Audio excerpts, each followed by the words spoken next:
হ্যাঁ, আজকের ভিডিওর শুরুতেই আজকে আপনাদের একটি মেশিনের সাথে পরিচিত করাবো। যারা আমরা ফিজিওথেরাপির সাথে যুক্ত আছি তারা আমরা জানি এমএস নামে এই যে মেশিনটি, এই মেশিনটি বিশেষ কয়েকটি রোগের ক্ষেত্রে দারুণভাবে উপকার করে। আজকে যে রুগীটির সাথে আপনাদের পরিচয় করাবো, ইনি বেলস পালসি নামে রোগের সাথে আক্রান্ত হয়েছেন। এই রোগটি সাধারণত মুখে হয়, মুখ, ঠোঁট এবং কাঁধ পর্যন্ত এই সমস্যাটা ছড়িয়ে যায়। একদিক বেঁকে যায়, তার ঠোঁট একদিকে বেঁকে যায়, চোখের ভুরু একদিকে বেঁকে যায়, কথা বলতে তার অসুবিধা হয়, খেতে অসুবিধা হয়, খাবার মুখ থেকে বেরিয়ে যায়, মুখ থেকে লালা পড়তে থাকে, একটা চোখ সে বন্ধ করতে পারে না, এরকম বিভিন্ন রকম সমস্যা সে আক্রান্ত হয়। কিন্তু এই সমস্যাগুলো কিন্তু যদি চিকিৎসা শুরু থেকে করা হয় তাহলে কিন্তু অতি সহজেই এই সমস্যাগুলো থেকে মুক্তি পাওয়া যায়। আমি নিজে অনেকগুলি বেলস পালসির রুগীকে ভালো করেছি, তারা এখন সম্পূর্ণভাবে সুস্থ আছেন। বোঝাই যাবে না যে তার একসময় টোটাল মুখটা বেঁকে গেছিল। এবং এই রোগগুলি সাধারণত বিভিন্ন রকম ব্যায়াম আছে, মুখের হাতের বডির ব্যায়াম আছে, সেগুলো যেমন করতে হয়। কিছু আকুপ্রেশার পয়েন্ট আছে, সেগুলো আমি অ্যাক্টিভেট করি। সাথে খাবারের কিছু নিয়ম আছে যেগুলো আমার এই এমপি হেলথ কেয়ার চ্যানেলের বেলস পালসির উপর একাধিক ভিডিও আরও রয়েছে। সেই ভিডিওগুলি আপনারা যদি এই ভিডিওর পাশাপাশি দেখেন তাহলে এই সমস্যায় যদি আপনার পরিচিত বা আপনি যদি নিজে আক্রান্ত হয়ে থাকেন অতি সহজেই কিন্তু মুক্তি পাবেন। এবার এই বেলস পালসির রোগটা যদি একটু গভীরের দিকে যায় তখন আমাদের এই এমএস যে মেশিনটি এখন আমি দেখাচ্ছি, এই মেশিনটিকে ব্যবহার করা হয়। কি হয়, আমাদের সমস্ত মুখ জুড়ে বিভিন্ন রকম মোটর পয়েন্ট রয়েছে, আমাদের নার্ভের বিভিন্ন পয়েন্ট রয়েছে। সেই পয়েন্টগুলিকে অ্যাক্টিভেট করতে হয়, যেগুলো আমাদের বিভিন্ন মাসেলকে তারা কাজ করে। তার প্রত্যেকটা পয়েন্টের আলাদা আলাদা কাজ আছে। তো এই এমএস যে মেশিনটি আছে, এই মেশিনটির দুটি কর্ড থাকে। একটি কর্ড আমাদের কাঁধের ঠিক পেছন দিকে একটি পয়েন্ট আমরা বসাই, এবং তার পজিটিভ পয়েন্টটি যেটা আমাদের যে টুলসটা আমরা দেখাচ্ছি এখন ঠোঁটের উপরে লাগানো হয়েছে, এই টুলসটির উপরে সাধারণত একটু তুলো বা পরিষ্কার ন্যাকড়া আমরা আটকে নিয়ে জলে ভিজিয়ে এইটাকে ব্যবহার করি। কারণ এই মেশিনটা একটা পাওয়ারফুল মেশিন এবং দারুণ উপকারী মেশিন। এই মেশিনটিকে আমরা কি করি, জলে ভিজিয়ে নিয়ে ব্যবহার করা হয়। বিভিন্ন মোটর যে পয়েন্টগুলি রয়েছে আমাদের মুখে, কানের পাশে রয়েছে, ঠোঁটের পাশে রয়েছে, থুতনিতে রয়েছে, প্রত্যেকটি পয়েন্টকে আমাদের বারবার করে কিন্তু এটা ব্যবহার করতে হয়। এবং এই পয়েন্টটিকে বারবার যখন ব্যবহার করা হয় দিনের পর দিন, ওই জায়গাটা কিন্তু একটা কালো স্পট পড়ে যেতে পারে, পুড়ে যেতে পারে।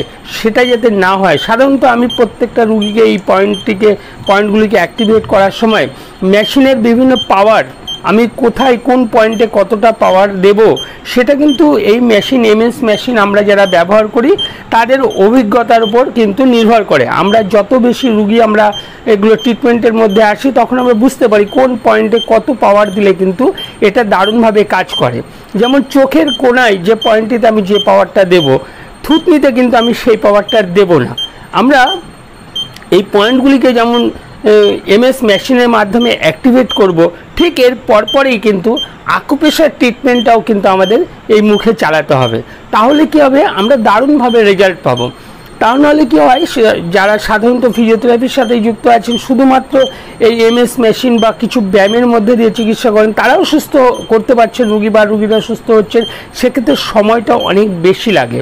কিন্তু যদি এর সাথে আমরা আকুপ্রেশার, ম্যাগনেট থেরাপি এগুলোকে ব্যবহার করি তাহলে কিন্তু দারুণভাবে এটা উপকারী হয়।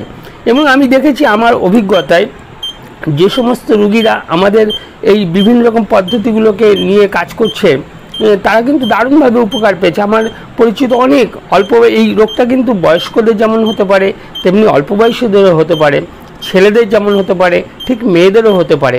এই বেলস পালসি রোগটা কিন্তু হঠাৎ যে কোনো সময় যে কোনো মানুষের হতে পারে। কেন এই রোগটা হয়, কাদের বেশি হতে পারে, এগুলো নিয়ে বিস্তারিতভাবে কিন্তু এমপি হেলথ কেয়ারে আপনারা এর আরেকটি পর্ব আছে, সেই পর্বটিও দেখে নেবেন।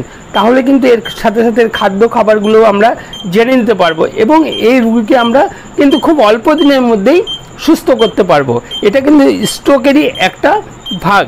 স্ট্রোকের যেমন কারোর হাত পা অবশ হয়ে যায়, এক্ষেত্রে শুধু মুখের উপর এফেক্টটা পড়ে।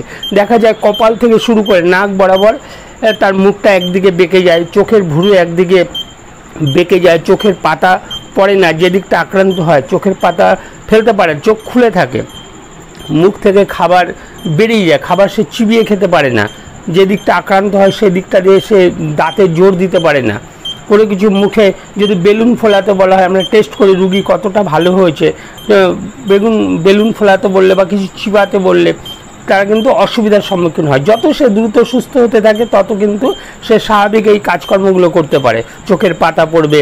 এমন এই রুগী যখন প্রথম আক্রান্ত হয় অনেকে ঘুমানোর সমস্যা হয়, চোখের পাতা পড়ে না, সারা রাত চোখ খুলে থাকে, সেক্ষেত্রে এই যে চোখের পাতা না পড়ার কারণে চোখের সমস্যা হতে পারে, সেক্ষেত্রে প্রয়োজনে চোখের ডাক্তারকেও দেখাতে বলা হয়।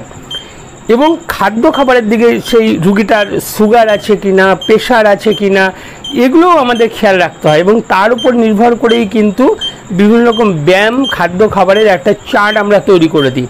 এবং এই সব দিক যখন আমরা সঠিকভাবে মেনটেন করতে পারি তখন এই বেলস পালসের রুগী কিন্তু আমরা সম্পূর্ণ সুস্থ করে তুলতে পারি এবং তারা সুস্থ স্বাভাবিক জীবনে ফিরে যায়। এই বেলস পালসি যে রুগীদের ব্যায়াম করানো হয়, এই রুগীদের যখন অতিরিক্ত অবস্থায় থাকে তখন আমি সাধারণত এই ধরনের রুগীকে শুয়ে ব্যায়াম করানো হয়, কারণ সে উঠে বসে থাকলে কি হয়, তার ঘাড়টা একদিকে বেঁকে যায়, ফলে তার ব্যায়াম করতে অসুবিধা হয়। কিন্তু সপ্তাহখানিক 10 দিন এই পয়েন্টগুলিকে অ্যাক্টিভেট করার পরে, ব্যায়াম করানোর পরে সে কিন্তু আস্তে আস্তে স্বাভাবিকের দিকে যায়। তখন তাকে চেয়ারে বসিয়ে বা কোথাও দেয়ালে হেলান দিয়ে বসিয়ে ব্যায়াম করানো হয়। এবং এই রুগীদের কি হয়, যেহেতু মুখটা একদিকে বেঁকে যায়, এদের ঘাড়েও কিন্তু দারুণভাবে এফেক্ট পড়ে, ঘাড় একদিকে ঝুলে যায়, ঘাড়ে জোর পায় না। এই জন্য সবসময় আমাদের মুখের পয়েন্টগুলির সাথে সাথে ঘাড়ে, শোল্ডারে যে সমস্ত পয়েন্টগুলি আছে সেগুলোকেও অ্যাক্টিভেট করতে হয়। এবং আমরা যারা আকুপ্রেশার চিকিৎসার সাথে যুক্ত আছি তারা আমরা জানি যে আকুপ্রেশার চিকিৎসাটা সমস্ত শরীরের বিভিন্ন জায়গায় ছড়িয়ে রয়েছে তার পয়েন্ট। ফলে কী হয়, এই বেলস পালসি যারা রুগী আছে শুধু মুখের পয়েন্টগুলিকে অ্যাক্টিভেট করা নয়, যেমন আমরা ভিডিওতে দেখছি আমরা কানের পাশে অ্যাক্টিভেট করছি, আমরা ঠোঁটের কর্নারে অ্যাক্টিভেট করছি, ঠিক তেমনি আমাদের কিন্তু হাতে এবং পায়ের নিচেও আকুপ্রেশারের বিভিন্ন পয়েন্ট রয়েছে বেলস পালসির জন্য। সেই পয়েন্টগুলিকেও কিন্তু আমাদের দেখে নিয়ে সেগুলোকে অ্যাক্টিভেট করতে হবে এবং রুগীকে প্রতিনিয়ত আমাদের কিন্তু খেয়াল রাখতে হবে যে তার প্রেশারটা আপ ডাউন করছে কিনা। এই ধরনের রুগী রেগুলার প্রেশার আমরা মাপ করি এবং সেটাকে নোট রাখতে হয় যে এই রুগীর প্রেশার গতকাল কেমন ছিল, আজ কেমন আছে, 3 দিন আগে কেমন ছিল। প্রেশারের দিকে দারুণভাবে খেয়াল রাখতে হয়, তার সুগারের লেভেলটা খেয়াল রাখতে হয় এবং খাবার তার দিন দিন উন্নতি হচ্ছে কিনা। প্রথম দিকে সে চিবিয়ে খেতে পারে না, ফলে তাকে লিকুইড খাবার দিতে হয়, কিন্তু পরবর্তীতে যত দিন যেতে থাকে তখন কিন্তু সে স্বাভাবিক হতে থাকে এবং এই রোগীগুলো সুস্থ স্বাভাবিক হয়ে যায়। আশা করছি এই ভিডিওটি আপনাদের উপকারে এসেছে। এই ধরনের ভিডিও আপনি আরও পেতে চ্যানেলটিকে সাবস্ক্রাইব করবেন, আমাদের সঙ্গে থাকবেন, উৎসাহবর্ধন করবেন। আজ